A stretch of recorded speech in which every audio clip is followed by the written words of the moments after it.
It was because people felt that time was running out for them. My God, what's the problem in my life? The problem, Johnson. Hello and welcome to a special edition of Coffee House Shots. I'm Katy Balls and I'm joined by Boris Johnson. Great honour to be here. A great honour Katy, to have you. It's fantastic. As my place of former employment. Exactly. Not that I was ever based no, here. you were never in this office, were you? No. I was in Doughty Street. Yeah. Do you like the look of it? It looks fantastic. It looks very, very, very good. I like this book line there that you've given me. And exactly. It's very, very, very grand. Fantastic. Now, you've been touring your book for a while. I think you were trying to save the best till last by... This is the juddering climax of the publicist's program, which has been exhausting. I've been in the Gulf. I've been where I didn't sell very many copies, but quite a few. But in Paris, double figures. But in Paris, I sold a lot. I did a 2-day tour in France. Indomptable is selling well there. And I'm about to go off to Australia and other places. And you also went to Argentina, which we read about with Javier Milei.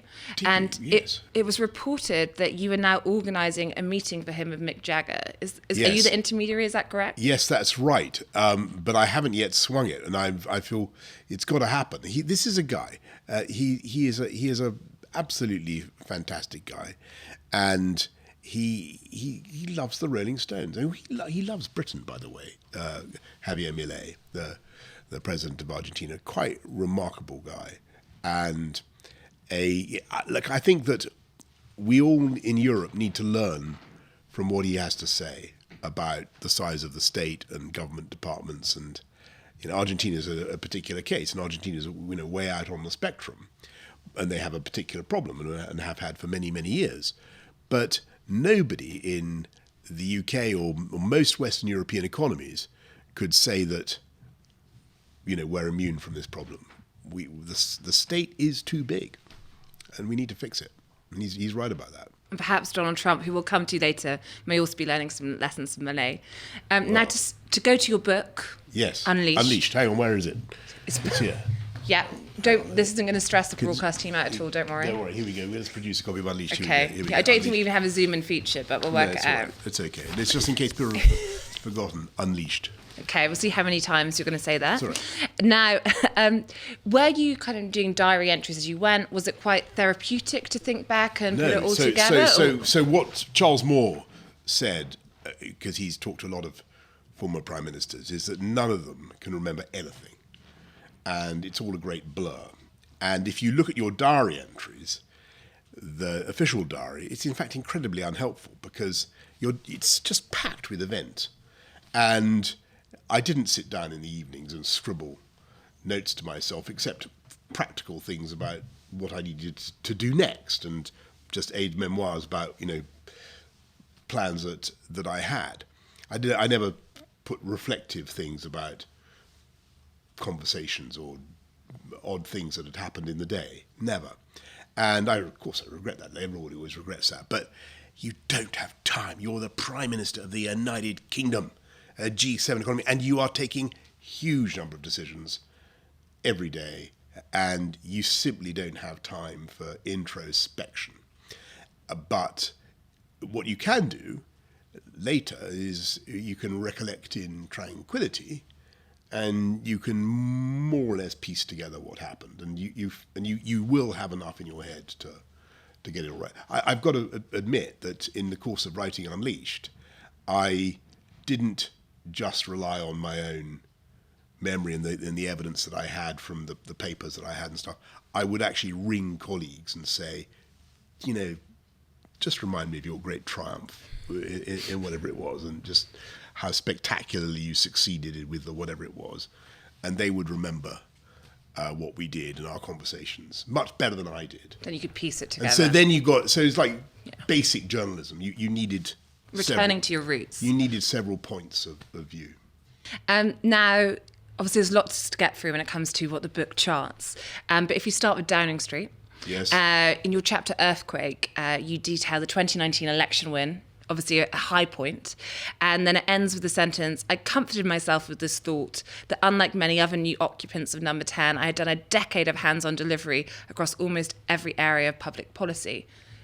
on getting into 10 Downing Street, how comforting was that as you started to realise how the government machine worked compared to, say, City Hall? In fact, it was a sham, a snare, and a delusion, because it was absolutely true that on a lot of the policy areas, I was very good by comparison with a lot of my contemporaries, but also a lot of my predecessors in Number 10. So I really did know an awful lot about transport and housing and planning. And because I'd been Foreign Secretary, I knew a fair bit about foreign affairs. And there were a whole range of subjects where on a lot of the key issues, I already had some pretty well-formed views and some ideas. And so it was very exciting. But the thing was that I'd been used to being mayor of London, where I was a monarch. And the thing about the mayor of London, it's a fantastic job, and it was created by the Blair government in the late 90s without any real thought as to how it would operate, and no real consciousness of how to limit its powers. And it actually has quite a lot of executive power and quite substantial budgets, 16, 20 billion or so. And on a lot of key decisions, you are the sole authority. But more importantly, politically, no matter how much you stuff up as Mayor of London, they can't come and get you. There are no men in grey suits who are going to... There are no backbenchers, no 22 committees, there's no Graham Brady, sepulchrally telling you, the letters are piling up like snowdrifts in his desk or whatever. And I think that sort of bred an artificial sense of security. And I think, so although I had a great preparation for administrative life and enjoyed it, politically, one of the points I try to make in Unleash is that politically I was always much more vulnerable than I reckoned. And I kind of naively thought, hey, I got an enormous majority. I got the biggest majority since Margaret Thatcher. We've got a fantastic agenda. Let's go. Hey, guys. And then COVID happened, and then it was in that context of the backlash, the understandable conservative backlash against the COVID measures, that the going suddenly got much, much tougher. And it was after COVID had really been beaten, of course, because it's only then that the anger comes out, that I suddenly realised that there were so many Tory MPs who were, frankly, not on my side for reasons, for a host of different reasons. But that was, and so I think that being mayor was a wonderful preparation in lots of ways, but it deceived me. Also about the reality of my position. And you mentioned COVID, and of course, so soon after that election victory, there was all this expectation of the things you would do, levelling up, for example, movement on Brexit, and then all of a sudden we're in a pandemic. Do you often wonder what would have happened had there not been a pandemic on your watch, or is that the type of thinking that you must not give in to? I do. I think it's very sad. I think that they would have tried. I think my enemies, who were more numerous than some in the Tory party, some outsiders. Correct. Yeah. I mean, basically pretty ubiquitous. I think that they would have tried to make a move at some stage anyway, because the logic of the situation seemed to them to suggest that I could be easily replaced, because we did have this huge majority, and it did look, and we then had the boundary changes coming in. And I think for a lot of primitive Tory calculators, it looks, well, come on, we could move Johnson out, put somebody else in, and we're still sitting on a big majority, and we've got the boundary changes coming in, and what's not to like? And then we've got our own person in charge, and we've got a better chance of preferment. And which is how basically Tory MPs think, because particularly towards the end of a cycle, because we'd already done 10, 11, 12 years or whatever. Perhaps you were the tool to get them through the next election, and then they were that's there, yeah. right. So I think I was, as I had been before in my life, I was the utensil for my beloved party to win, but then once I'd won, I was much more disposable than I believed, and that's a tricky position to be in. And I think they've sensibly changed the rules now. Up to a third now. They've changed the rules, but I think that they would have tried to make a move anyway. But if you look at the numbers of backbenchers who were really pretty hostile, I mean, I put this all in Unleashed. If you look at the way it, I had a lot of people who weren't. You mentioned the former ministers. If you start to add them all up, them all up, it was tricky. If it was the beginning, so if I'd won a majority de novo against the Labour Party as after a period of Labour administration, and everybody could look forward credibly to a long period of Tory government, it might have been very different. Do you see what I'm saying?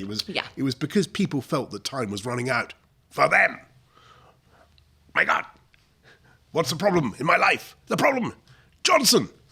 He's squatting on and that was the issue. On the pandemic, do you think that was a crisis? You talk in the book about lots of your struggles, which played well to your skill set. I remember at the time... the pandemic? Yeah, exactly. I remember some saying at the time... No, the pandemic was a nightmare for me because, I think we were fairly good at communicating some pretty unbelievably complicated policies. But I think that, honestly, I found the pandemic a nightmare because I was genuinely uncertain as to the efficacy of some of the things that we were doing. And I'm still not sure to what extent the NPIs, the non-pharmaceutical interventions, actually bent that curve down further and faster than natural events. Now, I think that they did. But the question that we need to ask, and the question that I hope Dame Heather's inquiry will help to establish, is to exactly what extent did the NPIs bend down the curve of the disease? And if you can calculate that, was it worth it for the colossal damage done in lost life chances, lost education, economic damage, and so forth? And so that's the calculation that I found incredibly difficult. I don't believe anybody was able to make that calculation. No, to be honest, I think people still don't know the answer. And I suppose for our viewers, and obviously the Spectator raised lots of questions during the pandemic and about the willingness. Fraser took the late lamented. Obviously we rejoice. You can feel how you want to feel. We rejoice at the arrival of his successor, my long-standing buddy Michael. But Fraser was a very good editor for a very long time, and Fraser took a very anti-lockdown position. And he kept citing Sweden and so on and so forth. Actually, I don't think that the comparison was very fair, because if you look at it, actually the Swedes implemented the same sorts of measures. They just did it without quite as much legal coercion. And they also have a very different type of society in Sweden. And so I didn't think that the read across was wholly fair. But I think what is certainly where I think the lockdown skeptics have a case that really needs to be answered. And we must be very clear about what was going on at the time.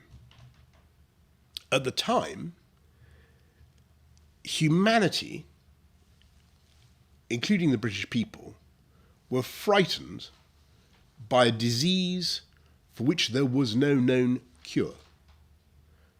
A disease for which there was no known cure, except, and there was no way of controlling, except to try to interdict, to forbid human contact. And that fear of an incurable disease that was very contagious led, I think, to a kind of, and I say this in Unleashed, I think to a very primitive but natural human response, which is the authorities, the state, the government, the elders of the tribe must pronounce some rules by which we can try to contain this. And just as the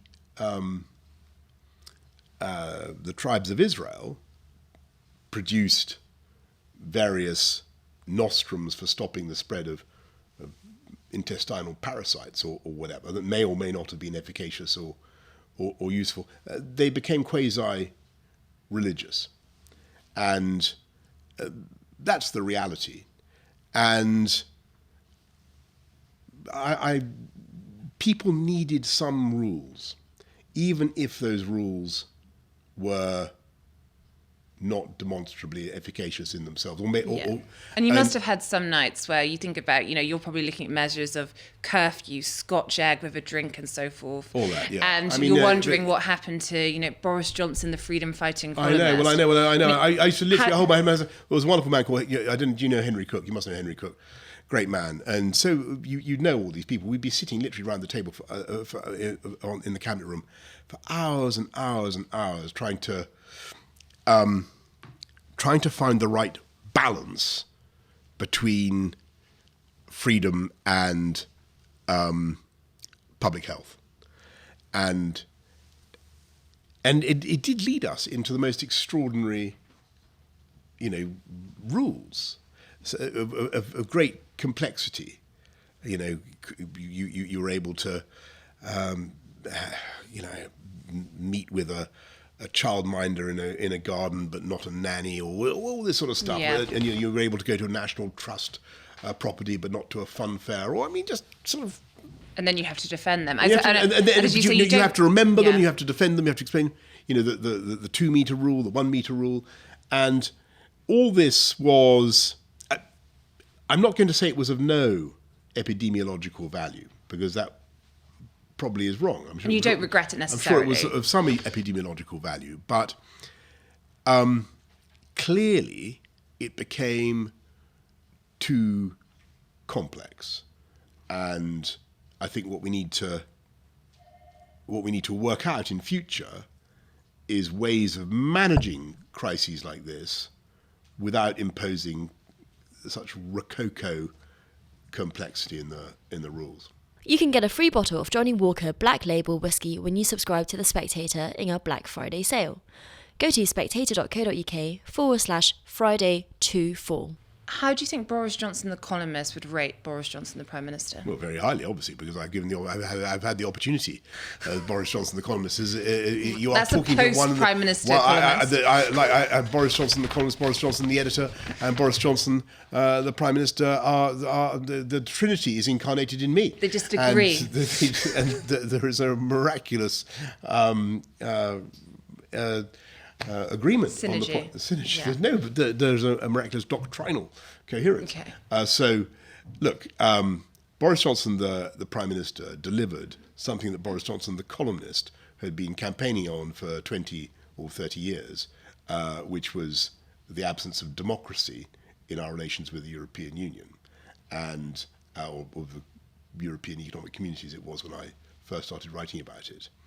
And that was a pretty significant thing to do. Our government, the government that I led, unquestionably gave this country back its national national independence. And a lot of people still rant about that and say it was all wrong. And I'm sadly, I expect a lot of Spectator readers, read some of your more timid columnists and think it was the wrong thing to do.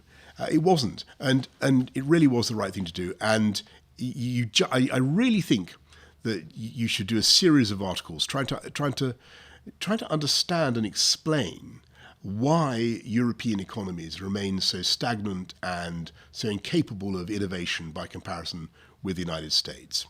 And I think one of the central claims I make in Unleashed is about the vaccine rollout, and which did go very fast. And at least partly it went fast because we were outside the European Medicines Agency. 27 countries decided to stay in the EU vaccine procurement program and to wait weeks and weeks and weeks for the EMA to give approval for Pfizer and Astra and so on. And the Remainers, when you tell them this fact, they just blow a gasket. Their little heads go round and round and round and pop off because it infuriates them so much. Criticism before that decision. It infuriates them so much. But it was true, and it is true, that it was because of, or at least partly because of Brexit, that we were able to inoculate elderly, vulnerable, terrified people faster than people in the European Union. And that's something that people who campaigned for Brexit and who believed in the possibilities of Brexit should not, lose track of. And I believe very strongly that in a globalized economy, there will be more and more things where it will be useful for the UK to have its own ability to and I want to do things talk about differently. that because you mentioned the EU and the US, which leads us on nicely, so I appreciate the segue, to Trump, who features a lot in your book, as does foreign affairs more generally. Yeah. And you mentioned there European economies flatlining. Obviously, the UK growth prospects at the moment aren't looking too great with Rachel Reeves's budget. There is a decision, and one of the things you say about Donald Trump in the book is that he actually surprised on the upside on Russia and the action he took. Yes, I'm saying this more in a spirit of hope than absolute conviction. But go on. But there is a decision that the current UK government is going to need to make as Trump returns to the White House when it comes to, do they pivot closer to the EU? Do they move towards the US on trade? It feels as though they're going to move towards the EU. But who's got the faster growth rates? Yeah. Where are UK exports really surging? But it's so how obvious. did you find that UK-US trade deal when you were in government? Because some on your team were a bit worried about it. It's the right thing to do. Yeah. And look, by the way, here's something you should do. Okay, go on. Here's what the Spectator should do. And since we're against anti-scientific mumbo jumbo, right? The Spectator believes in logic and freedom and evidence. Yeah, right. Have a tasting of hormone treated. Get Bruce Anderson. Will you come in for have a it too? beefsteak dinner. Get Bruce Anderson to have a huge slap up beefsteak dinner. Half the guests have American or Canadian hormone treated beef. No, because this is the sticking point. Yeah. One of the biggest sticking points in the deal. We'll get both. And get some British. Now, British beef will be absolutely delicious and it'll be first rate. But the American beef, I'm sorry to say, the Canadians eat about I don't know, 60% more beef than us. It's a lot more. I did a piece on the statistics. They eat a lot more beef than us, but they also live a lot longer. Okay. So we'll get both out. And they have hormones in their beef. So I'm just saying, get on the free trade deal. The problem I had was that I came in 2019, and Trump, if you remember, loses at the end of 2020. So we only have a year. We only have a year to get it going, and we do a lot actually. There was a lot, and it would have been we would have been capable of closing the free trade deal. But then Joe came in, and Joe Biden, and he made it clear right from the beginning that he he had no interest in a free trade deal. And the White House immediately said, sorry, this is not a priority for us. And whereas Donald had said it was, he definitely wanted to do it. So I hope now that the UK government will show some common sense and go for a free trade deal with the United States of America. Now look, free trade deals on their own deliver nothing without active business engagement and export drives, right? It's not, a free trade deal in itself is butters no parsnips, but there's a big opportunity for us. In the book, you also talk about Donald Trump, and you say he gave me his enthusiastic endorsement. And in UK politics, if you can survive the endorsement of Donald Trump, you can survive anything. He did, and look, I've got other than Tory MPs, of course. Yes, I know. So look, I've got to tell you, the thing about Donald is that, he is. Look, you've got to speak as you find. And I found him to be genuinely a charming, well-brought-up, polite guy who was very keen to. He's a kindly and thoughtful man. So it seemed to me. Tips? So it seemed to me. So I like so many human beings. I'm a primitive sort of guy. If I have a good relationship with somebody and somebody obviously likes me, I tend to like them, and I do like it. I think I like him, and I think he likes this country. And I think we're very fortunate in that. And I think he's a friend of the UK and a supporter of many good things about Britain.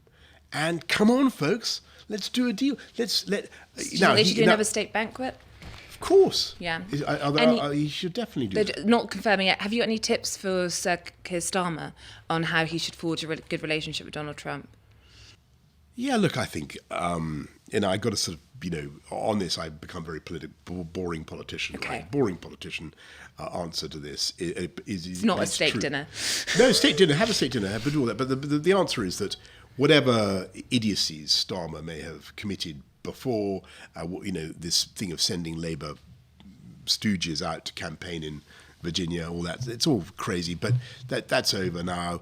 The relationship between the UK and the US is far more important than the vagaries of the individuals who occupy the White House and Number 10, and what brings them together will be far more important.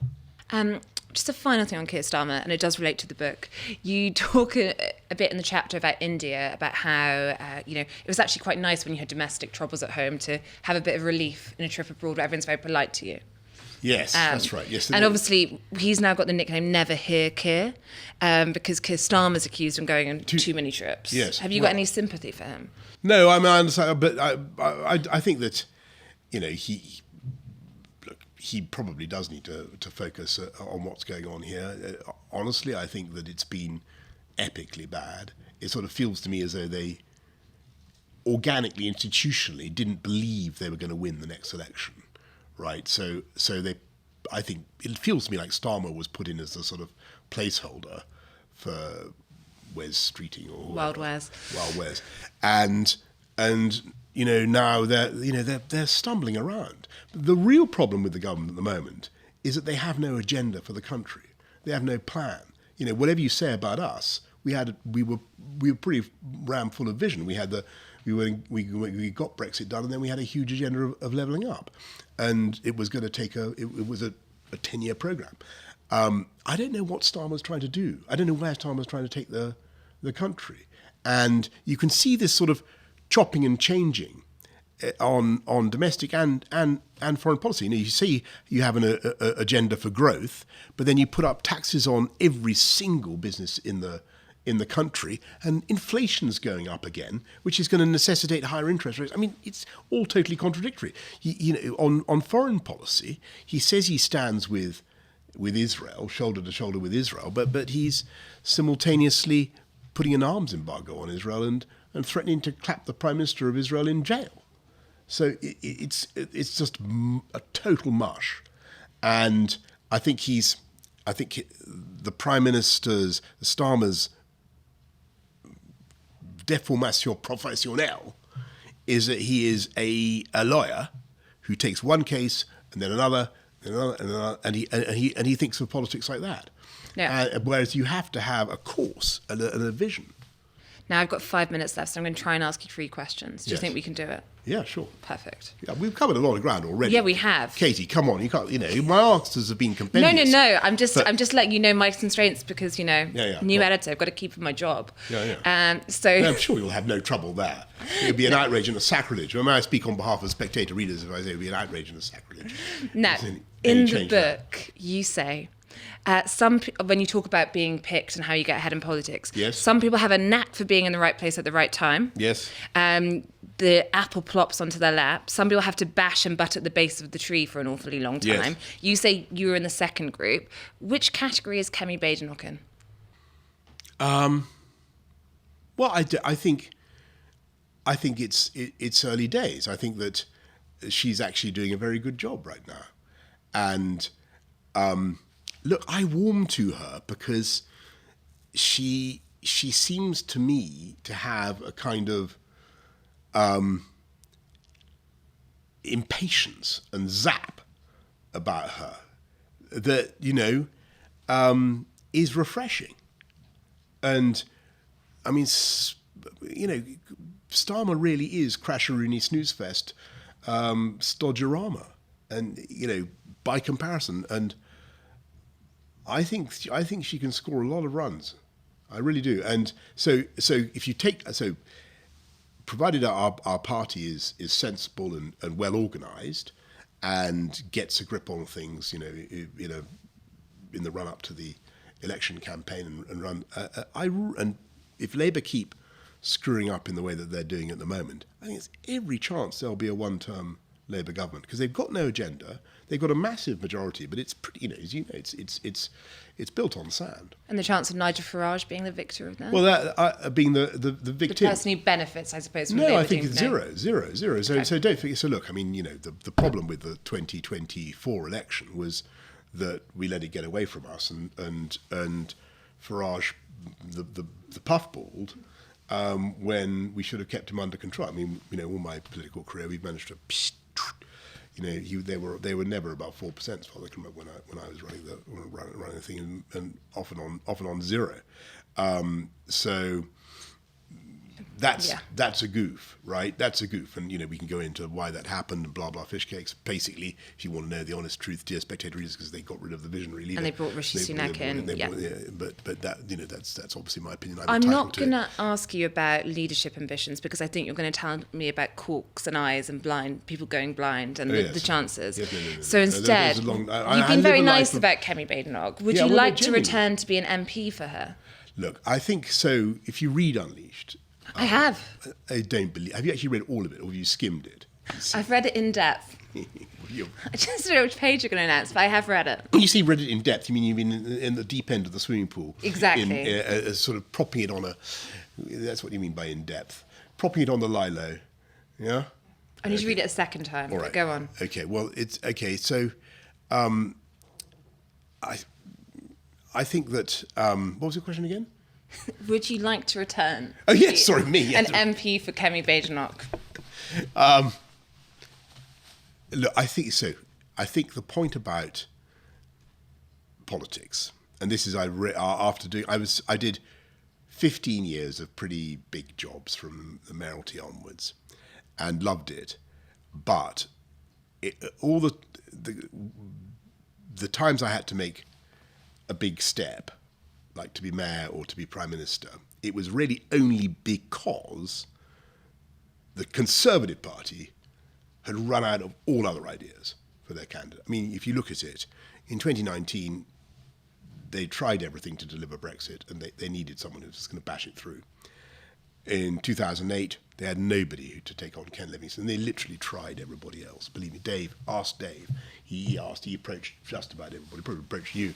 It's a bit young at that point, everybody turned it down. yeah. Well, there you go. Fair enough. Let's put me in my place. Well, there you go. What were you doing in 2008 then? I'll tell you after the interview. Okay, right, so. Because I've got one more question for Yes. you, which is You could've- imagining you were still Yes. an MP. Yes. Okay. We have an assisted dying vote on Friday. Oh, God, yeah. It's a free vote. How would you approach it? What would you vote for? Look, I think I was in church the other day. I don't go to church very much, but I happened to be in church. And a woman turned to me after the end of the service and said, please, please, please, whatever you do, vote in favour of this measure. And, I was really sort of wrung out by her, and because she said she had a terminal condition, and she wanted the comfort of knowing that her end, when it came, would be dignified and painless. And I said I really would, think about it. And I understand why so many people in this country approve of this measure. And I can understand why so many people instinctively want it. And I can see the logic of it. Having read it quite carefully, I remain a bit unhappy. I mean, fatally unconvinced about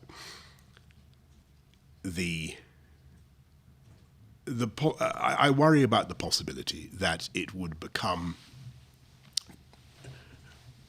too commonplace, too routine for people to take their own lives, or to be even to be encouraged to take their own lives. And I think we've got ourselves into a very difficult position now, because I think the public will want something like this, and we have to find a way through. And I think it's very sad, but I think the reality is that we were in a better situation before the whole Harold Shipman nightmare. And I, like many people, sat at bedsides with people who were dying, and knew that their respiration was being actively suppressed by diamorphine, administered by the NHS, and that was how it was. I think that's now become more difficult. Is my impression, and honestly, I think that's a pity, but because I think it was humane, it was compassionate. Everybody understood the trade-offs. Everybody understood what was happening. I wouldn't vote for this bill. I think they need to go back to the drawing board. They need to go back and work. They need something that is humane and compassionate, but would not lead to the industrialization of state-sponsored suicide. And I worry that this is not it. Yeah. That we would be tending in that direction, even if this bill wouldn't usher that in overnight. I worry that there are other jurisdictions where we can see where it's going. So I'm sorry, but I know that there will be many of our viewers who will want the freedom to take their own lives. I would say that, of course, they do have that freedom, but I don't think my judgment is that this is not the right way to do it. And I think that families would be divided, and I think the pressure on some elderly people might be very, very bad, very unbearable. Thank you, Boris Johnson, and thank you for your time today. Thank you.